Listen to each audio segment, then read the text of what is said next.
Isa po siya sa aking mga idolo sa larangan ng journalism, si Helen Thomas na pumanaw noon lamang Sabado sa edad na 92. Swinerte po ako makausap siya at makapagpalitrato pa sa isang event sa White House sa Washington, D.C., Disyembre ng 2005. Nasabi ko sa kanya noon na tagahanga niya ako at nagulat akong taliwas sa kanyang imahe na mataray at matapang ang kanyang kababaang loob. Nakakatuwang nakangiti siya sa aming picture, gayong bibihira lang daw siyang ngumiti. Institusyong may tuturing si Thomas sa journalism sa Amerika at maging sa buong mundo.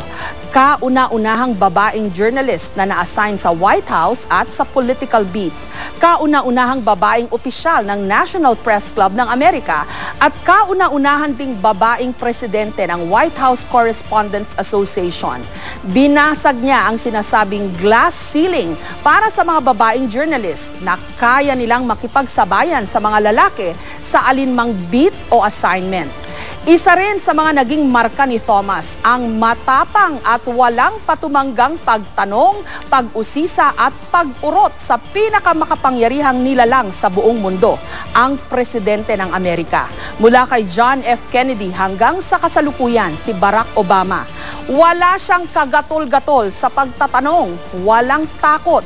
Dahil sa kanyang palagay, sa ganitong paraan makatutulong ang media sa pagsigurong hindi mang-aabuso ang mga nasa kapangyarihan.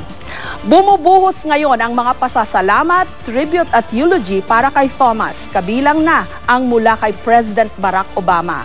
Minsang nasangkot din sa kontrobersya si Thomas dahil sa kanyang mga sinabi tungkol sa mga Jew at tungkol sa Israel.